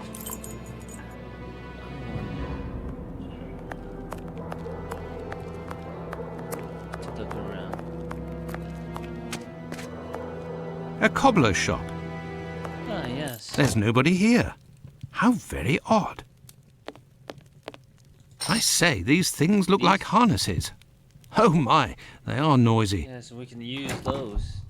Good evening, sir. Pardon the interruption. The door was open. I didn't think that I would find anyone working at this hour. Good evening, sir. I didn't hear you come in. Say, Hey, those things that made are those noise, harnesses? they are really harnesses, aren't they? Yes, horse harnesses. But I must tell you, sir, that the store is normally closed at this hour. That is why I've asked you to return tomorrow. I didn't come about my shoes. Actually came. I came to speak of a cobbler, perhaps one of your former employees, a man with very particular habits. You aren't with the police by any chance? I'm sorry, but I do not want to speak of anything but shoes with you. Finley sends his regards. I am not a policeman. I am Dr. Watson. It's Mr. Finley who told me that you might be in a position to inform me. Ah, that Mr. Finley is a very brave man. And if he sent you, then you must certainly be a worthy man also. So, Doctor, who is this cobbler with strange habits? I believe his name is Pizer or Pyther. The man of whom I speak is called Pizer or Pyther, a man with a frightening face. Do you know him? Yes. John Pizer. He worked here for a while, but he is no longer here. Where can I Do find you him? know where I can find him? No. And if you look, you will not find him. Why? Because he is in hiding, Doctor. You see, a week ago, a horrible murder took place in the neighborhood. A rumor circulated that he might have been responsible for this crime. They say he has quarreled with women of Right. certain virtue in the past, if you understand me. Isaac, it is about about the Bucks Bucks Row Row I'm here case about. that I have come to see you. I have the certitude and an incontestable witness that Pizer is innocent, at least of this crime, although he has attacked a number of street women. If he doesn't come forward to explain himself to the authorities, he is condemned to hiding and to take the fall for this murder. Furthermore, it will cast suspicions on your community because they must be hiding him. And while the whole police force is hunting for him, they cannot concentrate on the real assassin who roams the streets and, one never knows, may take any one of you any day. If what you say is true, your visit is a godsend to our community, Doctor. I tell you something. I know Sergeant Thick, an honest Alrighty. policeman who lives in the area. I'll tell John's family that he must go there to explain himself. But if you could please go as soon as possible to the police to give them this report that you say is incontestable. I will go as soon as I take leave of you. Thank you. If I can ever be of service in any way, do not hesitate to ask. All right, thank you. Could Say, we transform your horse harnesses could we into use harnesses for the wooden legs? harnesses to turn into Adjustable ones harnesses. for A prostheses? good craftsman can do anything, Doctor. And I do believe that's what I am. Come back in a while and it will be done. That will be my thanks for what you have done. Alrighty. Appreciate it. Could we transform? I shall return later. At your convenience, sir. Thank you. I am Abraham? spent. I would like to return Isaac- home, Isaac. but I promised to go to the I mean police as soon Abraham as I later. could. Now then, let's go to the police station. Alright.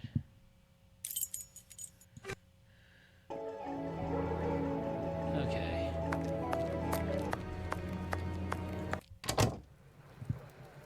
Alrighty.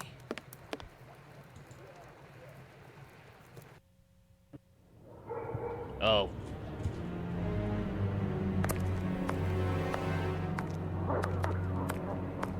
Will you? Yes. Oh boy. Hey, Doctor, you seem tired. Were you wandering the darker parts of Whitechapel all night? You could say that. I have some information on Leather Apron, the man of whom we spoke earlier. Do you know where he is? No, but I can clear him of the Bucks Row crime. A witness proved him totally innocent. Oh, Watson, is it only now, after many hours of walking, that you decide to pass on the important message that Inspector Aberline is waiting for? But, no. But what are you doing here, Holmes? I was worried, Watson, and with good reason it would appear. Go give the message to this policeman and let's go home. Nobody appreciates me hanging around here, you know, and it's freezing cold. Ah, Creddle, none too soon. You will take the testimony of this. No, you continue with your God. duty shift. I must find Chandler in Ambury Street. He's struck again. Hamburger Street. Who? The murderer, the Bucks Row assassin. Oh god. Hanbury Street. Let's go, Watson. We have no time to lose. Well, guess we're going to Hamburger Street. Hanbury Street. Let's go, Watson. We have no time to lose.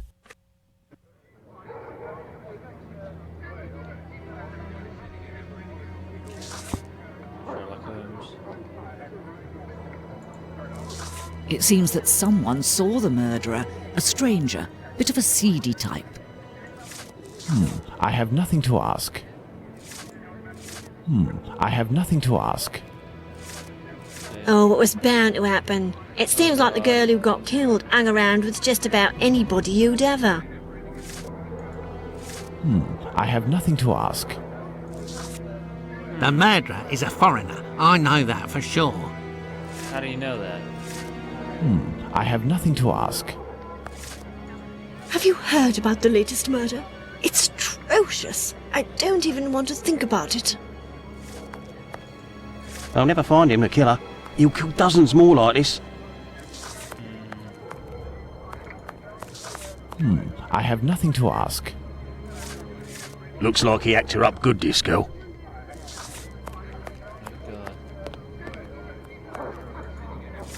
A man takes you in his arms at the wedding, and after, Right. it's you who has to hold him up, and then you wind up with him on your back. Oh, I prefer clients. At least you don't have to make them anything to eat. Right. Oh, it's so cold. Come, come, let's warm up. Right.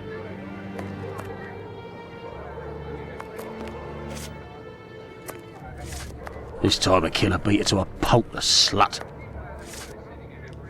Oh. Well, I have nothing to ask. that was unexpected. Looks like he acted her up good, this girl. He's out of his mind, that man. He should be put in an asylum.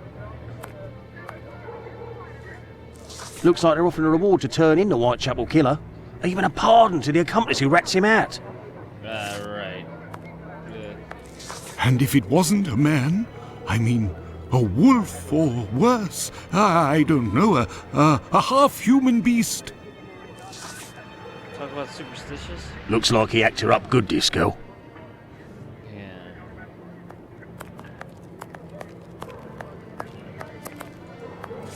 So he asks me, how old are you? And I'll tell him, well, it depends on how much you'll be paying me. That. You ain't from round here. You shouldn't stay here. It ain't healthy. Excuse me, my good man. Now, time to chat. I've got business. Got it? Right, she is drunk.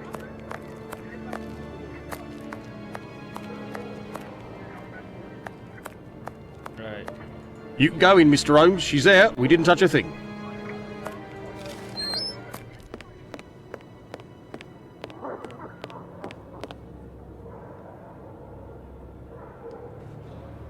Alrighty. How unfortunate. It was very good of PC Chandler to let us pass. He said no one has touched the corpse. It's the perfect opportunity for us to put our skills to the test. Watson, let's not waste it.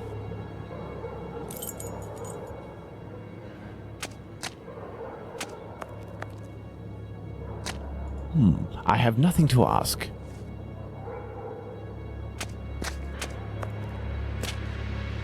This apron is soaked with water and has left a clear mark on the ground. It must have been left in water for several hours and has been there for some time. What a stench! Nobody is hiding inside. Yeah.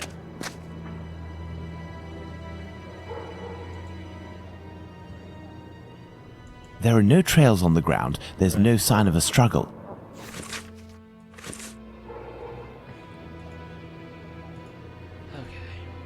So, Doctor, shall we examine our victim? Ah, I'm tired, Holmes. I'm not sure if I am in a state to do this work. Come, Watson, there's little time. Show me what you're made of.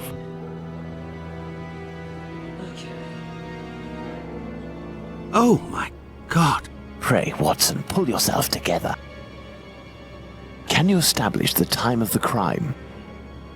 The extremities of the corpse are cold and rigor mortis is beginning to set in. I would say that the murder was committed over 2 hours ago, before 4:30 a.m. Right.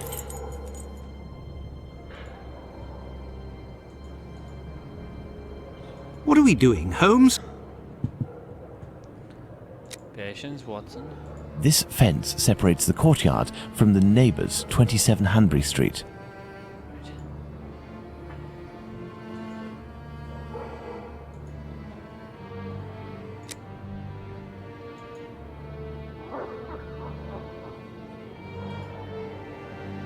A piece of coarse muslin. 2 combs, curiously arranged.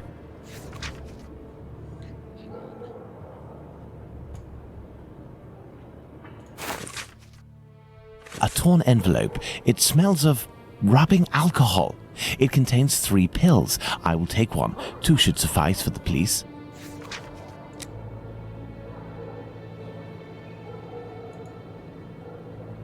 What do you think, Holmes? 2 combs, curiously arranged. Now let's look at the stomach, or at least what remains of it. Okay. It's dreadful, Holmes. Who could do that to someone? That's what you're here for, Watson. Tell me what this man has done. The stomach has been entirely opened and... Oh, my God! A number of organs have been removed. So you're telling me that the organs were removed, Watson. They weren't ripped out. Not at all, Holmes. On the contrary, this is clearly the work of an expert. I couldn't have done any better myself. And the uterus is missing.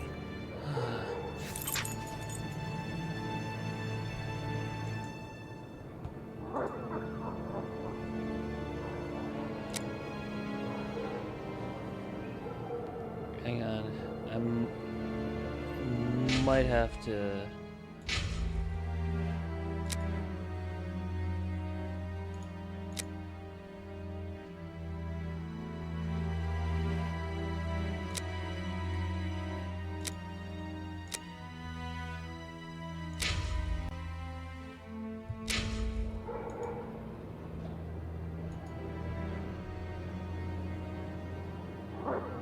Looky here.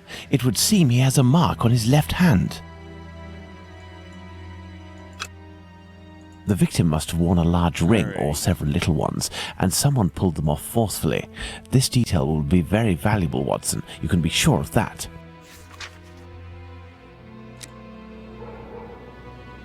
Let's look at this poor woman more closely.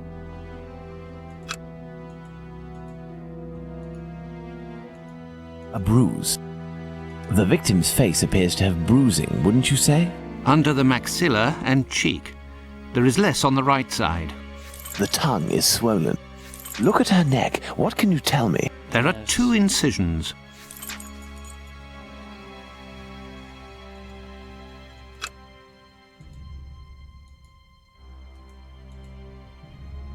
The tongue is swollen.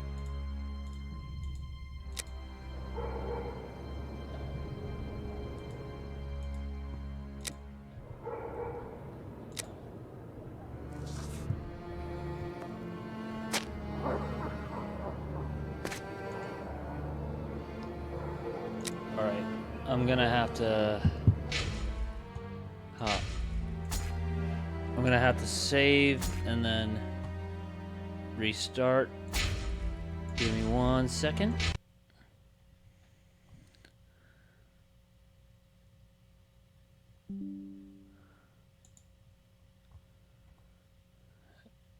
Alright, give me a...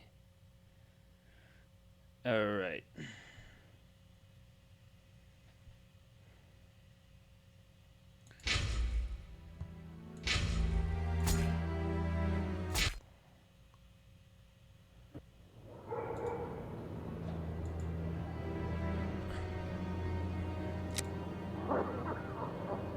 This fence separates the courtyard from the neighbour's 27 Hanbury Street.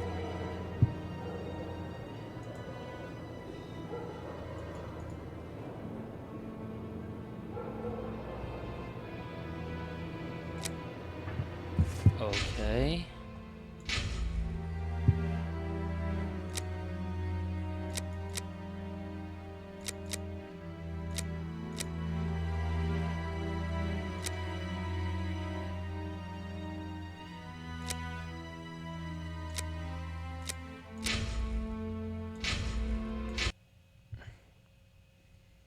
Alright, so I'm gonna try to...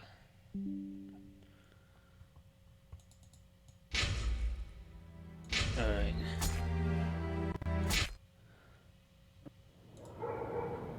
Okay. The blood is a dozen inches or so from the ground. Bloodstains on the wall.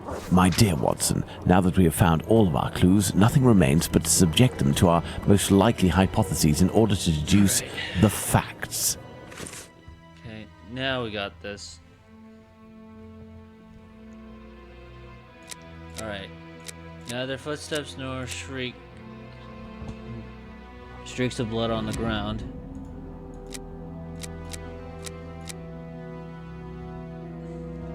Okay.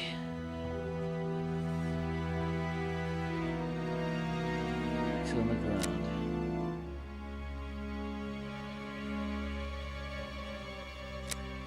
The victim could not have been dragged. With the blood on the fence and being dozens of inches off the ground, some blood spurts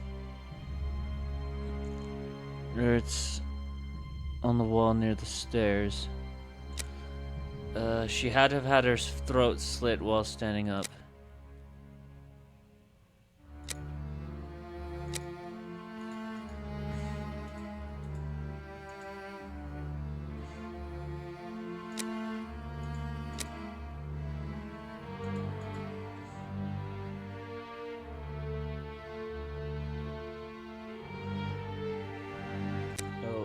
Nope.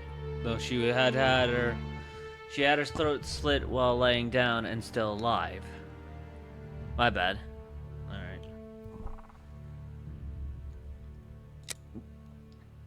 So she was still alive when she had her throat slit. Okay. The victim's bruises on the right jawbone beneath the left cheek.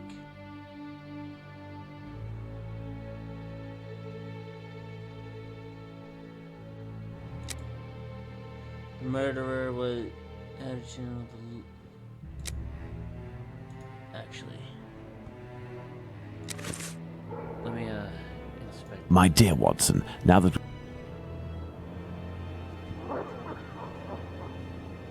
I can't look back at it. Shit. On the left cheek.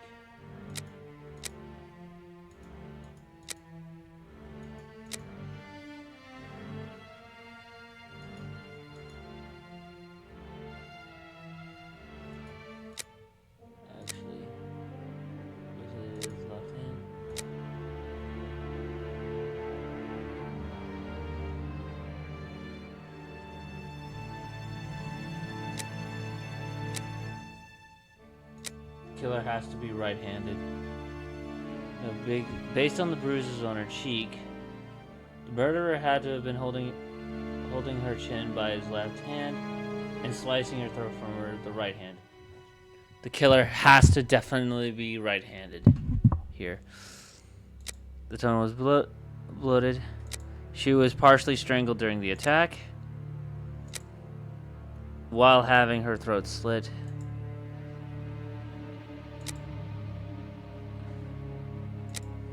Okay, and there was an envelope near the victim's hand.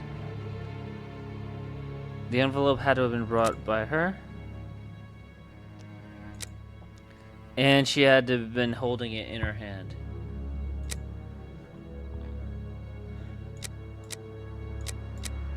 The items by her feet are very orderly. They had to have belonged to the victim.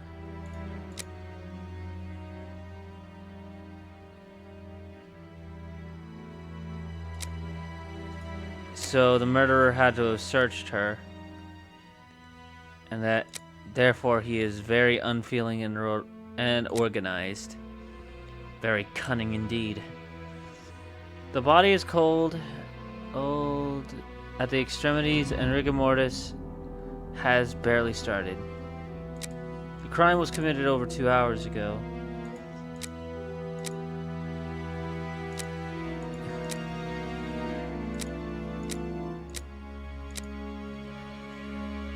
Barely 2 hours ago, so we had reason to believe that the... So, 4:30 is the most likely hypothesis for now. Recent large scrape on the middle finger. The victim must have worn more rings.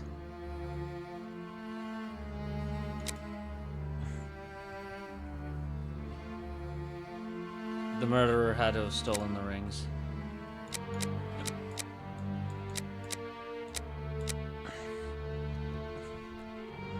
Alright.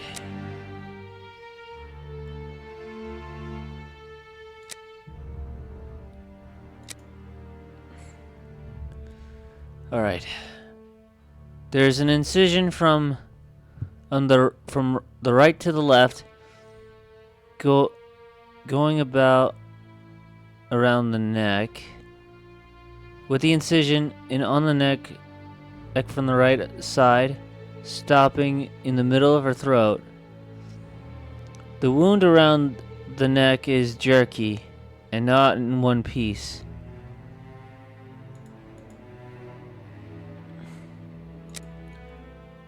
The killer had to have used a knife of giant size.